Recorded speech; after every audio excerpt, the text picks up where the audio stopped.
शांति। 25 जनवरी 2023 प्रातः मुरली। ओम शांति। बाप दादा मधुबन। आज बाबा ने सुनाया, मीठे बच्चे, बाप को याद करने की खूब मेहनत करो। बाप को याद करने की खूब मेहनत करो, क्योंकि तुम्हें सच्चा सोना बनना है। बाप को याद करने की खूब मेहनत करो, क्योंकि तुम्हें सच्चा सोना बनना है। प्रश्न बाबा ने किया, अच्छे पुरुषार्थियों की निशानी क्या होगी? अच्छे पुरुषार्थियों की निशानी क्या होगी? उत्तर, जो अच्छे पुरुषार्थी होंगे वह कदम कदम श्रीमत पर चलेंगे। सदा श्रीमत पर चलने वाले ही ऊंच पद पाते हैं। बाबा बच्चों को सदा श्रीमत पर चलने के लिए क्यों कहता है? क्योंकि वही एक सच्चा मासूक है। बाकी सब उनके आशिक है। मासूक है तू सभी का, आशिक है सारी दुनिया। तू प्यार का समुंदर, हम तो तुम्हारी नदियाँ। ओम शांति। ओम शांति का अर्थ तो नए व पुराने बच्चों ने समझा है। तुम बच्चे जान गए हो कि हम सभी आत्माएं परमात्मा की संतान हैं। परमात्मा है ऊंचे ते ऊंच और बहुत प्यारे ते प्यारा मासूक सभी का।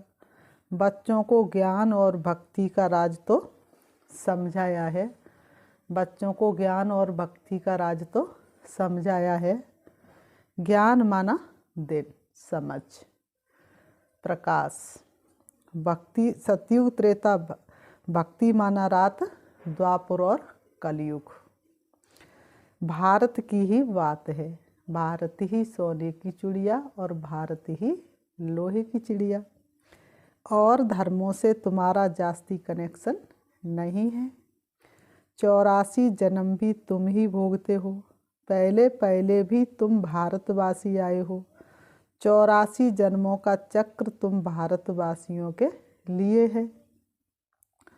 ऐसे कोई नहीं कहेंगे। इस्लामी बौद्ध आधे 84 जन्म लेते हैं। नहीं, इस्लामी बौद्ध आधे 84 जन्म लेते नहीं। वो तो कब आते हैं? द्वापर युग में। भारतवासी ही लेते हैं। भारत ही अविनाशी खंड है। ये कब विनाश नहीं होता। भारत ही अविनाशी खंड है, ये कभी विनाश नहीं होता। और सभी खंडों का विनाश हो जाता है। भारत ही सबसे ऊंचे ते ऊंचे अविनाशी है। भारत खंड ही स्वर्ग बनता है और कोई खंड स्वर्ग नहीं बनता। बच्चों को समझाया गया है, नई दुनिया सतयुग में भारत ही होता है। भारत ही स्वर्ग कहलाता है। वही फिर 84 जन्म लेते हैं। आखिरीन 84 जन्म लेते लेते नरकवासी बनते हैं। फिर वही भारतवासी स्वर्गवासी बनेंगे। इस समय सभी नरकवासी हैं। बाबा ने कहा इस समय सभी नरकवासी हैं। फिर और सब खंड विनाश होंगे, बाकी भारत ही रहेगा। भारत खंड की महिमा अपरम अपार है। भारत देश की महिमा अपार। आते इसमें शिव भगवान। वैसे परम पिता परमात्मा की महिमा और गीता की महिमा भी अपरंपार है। जैसे भारत की महिमा अपरंपार है, ऐसे ही परम पिता परमात्मा और गीता की महिमा भी अपरंपार है। परंतु सच्ची गीता की, झूठी गीता की नहीं, जो मनुष्यों ने लिखी और फिर उसमें बहुत सारी मनुष्य मत मिक्स होती गई। कौन सी गीता की महिमा? जो परमात्मा ने आकर के ब्रह्मा के तन के द्वारा सुनाई, उस गीता की महिमा अपरंपार है। जिसको पढ़ के सुन के धारण करके मनुष्य नर से नारायण और नारी से लक्ष्मी बन जाते हैं। अभी बाप तुमको राजयोग सिखलाते हैं। ये गीता का पुरुषोत्तम संगम युग है। भारतीय फिर पुरुषोत्तम बनने का है। अभी वह आदि सनातन देवी देवता धर्म नहीं है, राज्य भी नहीं है, तो वो युग भी नहीं है। बाबा ने समझाया है। ये भी भूल ड्रामा में है। गीता पर फिर श्री कृष्ण का नाम रखेंगे।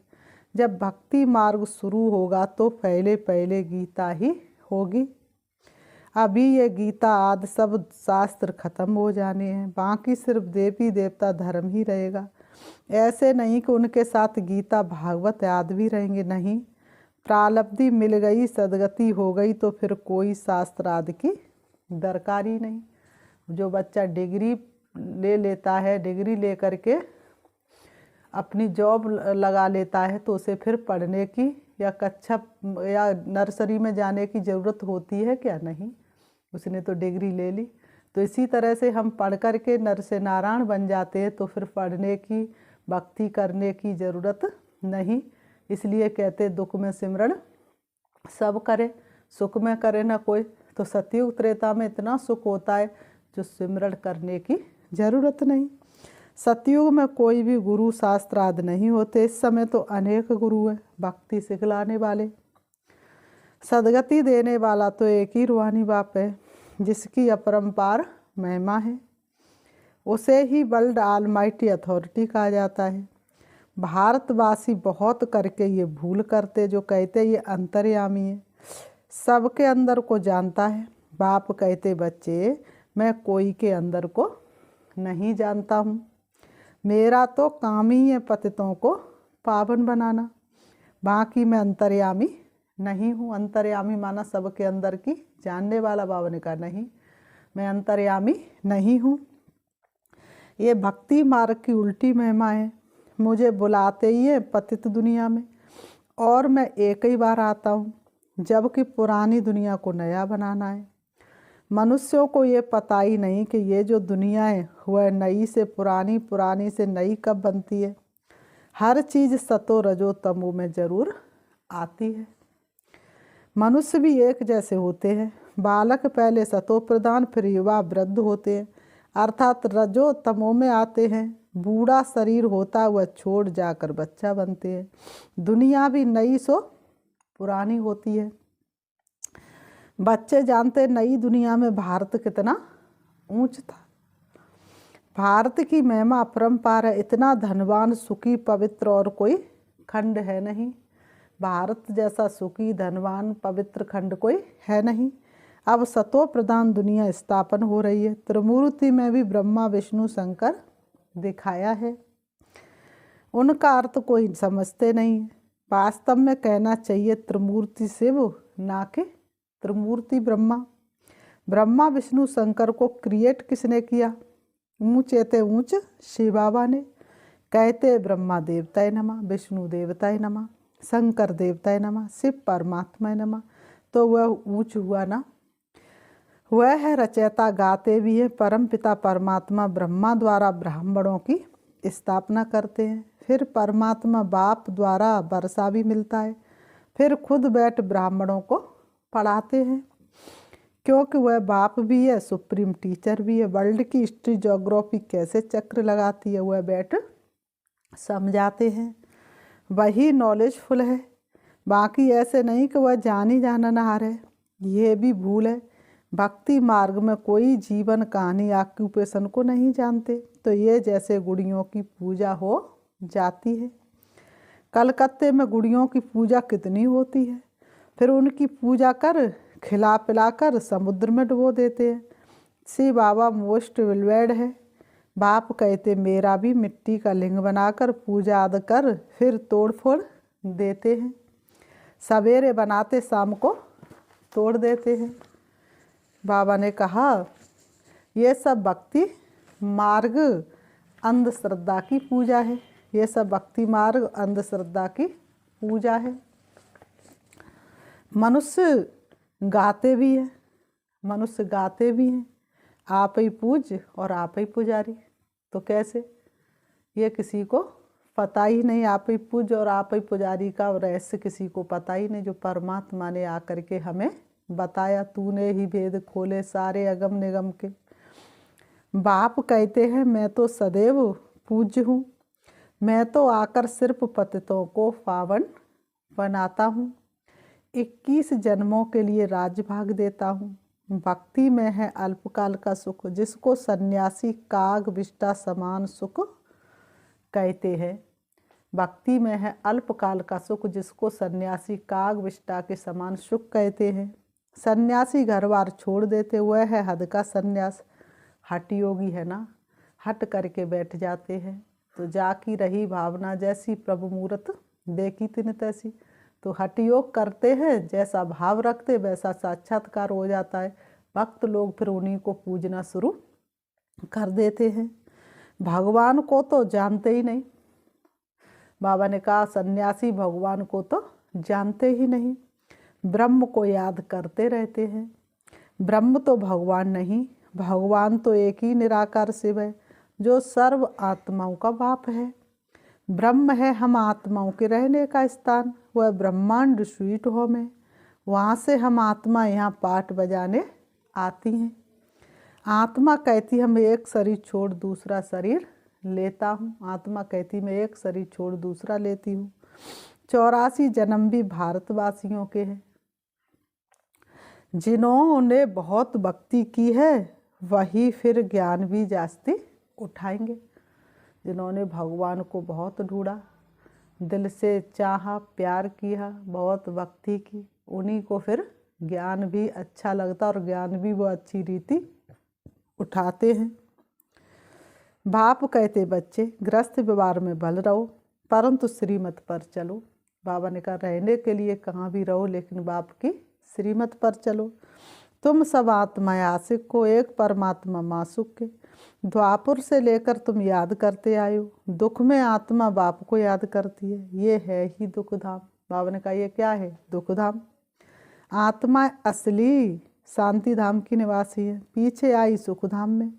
फिर हमने 84 जन्म लिए।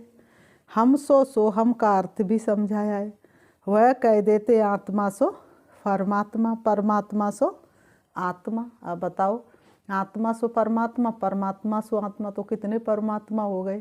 तो फिर किस परमात्मा को पुकार रहे हो और किस परमात्मा को पुकारने की ज़रूरत है जब सब परमात्मा ही है? तो अब बाप समझाते आत्मा सो परमात्मा कैसे हो सकता है?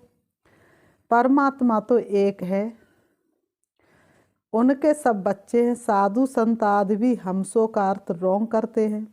अब बाप ने समझाया हमसो का अर्थ ही है हम आत्मा सतयुग में सो देवी देवता थी। फिर हमसो क्षत्रिय, हमसो वैश्य, हमसो शूद्र बनी। अब फिर हमसो ब्राह्मण बने हैं। बाबा ने कहा हमसो क्या बने? अब ब्राह्मण बने हैं। हमसो देवता बनने के लिए, ये है यथार्थ अर्थ। वह है बिल्कुल रॉन्ग। बाप कहते हैं मनुष्य रावण की मत पर चल कितने झूठ हो गए हैं। इसलिए कहावत है, क्या कहावत है? झूठी माया, झूठी काया, झूठा सब संसार। सतयुग में ऐसे नहीं कहेंगे। वह है सचखंड, वहाँ झूठ का नाम निशान नहीं। यहाँ फिर सच का नाम नहीं, फिर भी आटे में नमक कहा जाता है।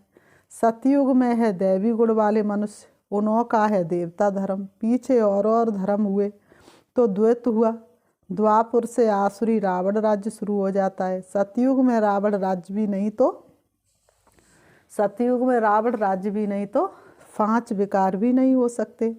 वह है संपूर्ण निर्विकारी। राम सीता को 14 कला संपूर्ण कहा जाता है। राम को बाण क्यों दिया है ये भी कोई नहीं जानते। हिंसा की तो बात ही नहीं। बाबा ने कहा हिंसा की तो कोई बात नहीं। तुम हो गॉडली स्टूडेंट तो फादर भी हुआ, स्टूडेंट है तो वह टीचर हुआ। फिर तुम बच्चों को सदगति दे स्वर्ग में ले जाते हैं तो सदगुरु हुआ। बाप टीचर गुरु तीनों ही हो गया। उनके तुम बच्चे बने हो तो तुमको कितनी खुशी होनी चाहिए। उनके तुम बच्चे बने हो तो तुमको कितनी न कितनी खुशी होनी चाहिए। तुम बच्चे जानते हो अभी है रावण राज्य। रावण भारत का सबसे बड़ा दुश्मन है। यह नॉलेज भी तुम बच्चों को नॉलेजफुल बाप से मिली है। वह बाप ही ज्ञान का सागर, आनंद का सागर है। ज्ञान सागर से तुम बादल भरकर फिर जाए वर्षा करते हो। ज्ञान गंगाएं तुम हो, तुम्हारी ही महिमा है। बाबा कहते ज्ञान गंगाएं तुम हो और तुम्हारी ही महिमा है।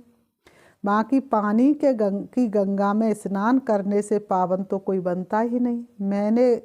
मैले गंदे पानी में स्नान करने से भी समझते हम पावन बन जाएंगे। चश्मे झरने के पानी को भी बहुत महत्व देते। ये सब है भक्ति मार्ग। सतयुग त्रेता में भक्ति होती नहीं, वह है संपूर्ण निर्विकारी दुनिया। बाप कहते बच्चे मैं तुमको अभी पावन बनाने आया हूँ, ये एक जन्म मुझे याद करो।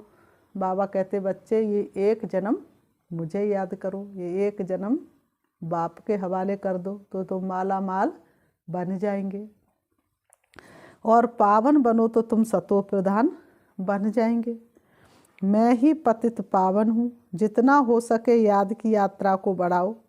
मुख से शिव बाबा कहना नहीं है। कर हिले न जिब्या हिले, हिले न एकदंत सुमिरण ऐसा कीजिए जो कट जाए जन्म जन्म के फंद। तो मुख से शिव बाबा कहना नहीं है। जैसे आशिक मासुक को याद करते, एक बार देखा बस बुद्धि में उनकी याद रहेगी। भक्ति में जो जिसको याद करते, जिसकी पूजा करते, उनका साक्षात्कार हो जाता है। परंतु वह सब है अल्पकाल के लिए। भक्ति से नीचे ही उतरते आए हैं। अब तो मौत सामने खड़ा है। बाबा कहते अब तो मौत सामने खड़ा है। हाय हाय के बाद ही जय जयकार होनी है। भारत में ही रक्त की नई नदियाँ बहनी है। अब सब तमो प्रधान बन गए, फिर सबको सतो प्रधान बनना है। अभी सभी कैसे बन गए? तमो प्रधान। फिर सबको सतो प्रधान बनना है। परंतु बनेंगे वही जो कल्प पहले देवता बने होंगे। बाबा ने कहा बनेंगे वही जो कल्प पहले देवता बने होंगे। वही आकर बाप से पूरा पूरा बरसा लेंगे। अगर भक्ति कम की होगी तो ज्ञान भी पूरा नहीं उठाएंगे। फिर प्रजा में नंबरवार पद पाएंगे। बाबा ने कहा भाग्य बनाने की ये घड़ियाँ चल रही हैं। अच्छे पुरुषार्थी कदम कदम श्रीमत पर चल अच्छा पद पाएंगे। मैनर्स भी अच्छे चाहिए। बाबा ने कहा देवता बनने के मैनर्स भी तो दिखाई देने चाहिए ना। दैवी गुण भी धारण करने हैं। वह फिर 21 जन्म चलेंगे। अब हैं सबके आसुरी गुण, क्योंकि पतित दुनिया है ना, क्योंकि पतित दुनिया है ना। 5 विकार बलवान है ना। तुम बच्चों को वर्ल्ड हिस्ट्री की हिस्ट्री ज्योग्राफी भी समझाई गई है। इस समय बाप कहते बच्चे याद की बहुत मेहनत करो तो तुम सच्चा सोना बन जाएंगे। सतयुग है गोल्डन एज, सच्चा सोना। फिर त्रेता में चांदी की अलाएँ पड़ती हैं तो कलाएँ कम होती जाती हैं। अब तो कोई कला किसी के अंदर नहीं है।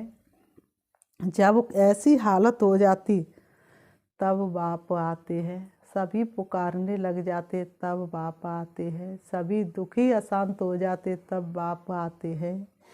ये भी ड्रामा में नूद है। बाबा ने कहा ये भी ड्रामा में नूद है। तुम एक्टर्स हो ना। बाबा कह रहे इस ड्रामा के तुम कौन हो? एक्टर्स हो ना। बाबा ने कहा तुम जानते हो हम यहाँ क्या करने आए हैं? तुम ड्रामा के एक्टर्स हो ना। तुम जानते हो हम यहाँ पार्ट बजाने आए हैं। पार्टधारी अगर ड्रामा के आदि मद्दंत को न जाने तो उनको बेसमझ कहा जाता है। बेहद का बाप कहते सभी कितना बेसमझ बन गए हैं। अब मैं तुमको समझदार हीरे जैसा बनाता हूँ। फिर रावण आकर कौड़ी जैसा बनाते हैं। अब इस पुरानी दुनिया का विनाश होना सबको मच्छरों सदृश ले जाता हूँ। तुम्हारी लक्ष्य सामने खड़ी है। क्या लक्ष्य है? नर ऐसी करनी करे जो नारायण बने, नारी ऐसी करनी करे जो लक्ष्मी बने। ऐसा बनना है तब तुम स्वर्गवासी बनेंगे। तुम बी के ये पुरुषार्थ कर रहे हो, परंतु मनुष्यों की बुद्धि तमो प्रधान होने के कारण ये भी समझते नहीं कि इतने सब बी के हैं तो जरूर प्रजापिता ब्रह्मा भी होगा। ब्राह्मण है चोटी। बाबा ने कहा ब्राह्मण क्या है? चोटी। ब्राह्मण फिर देवता। चित्रों में ब्राह्मणों को शिव को गुम कर दिया है। ब्राह्मण अब भारत को क्या कर रहे हैं? स्वर्ग बना रहे हैं।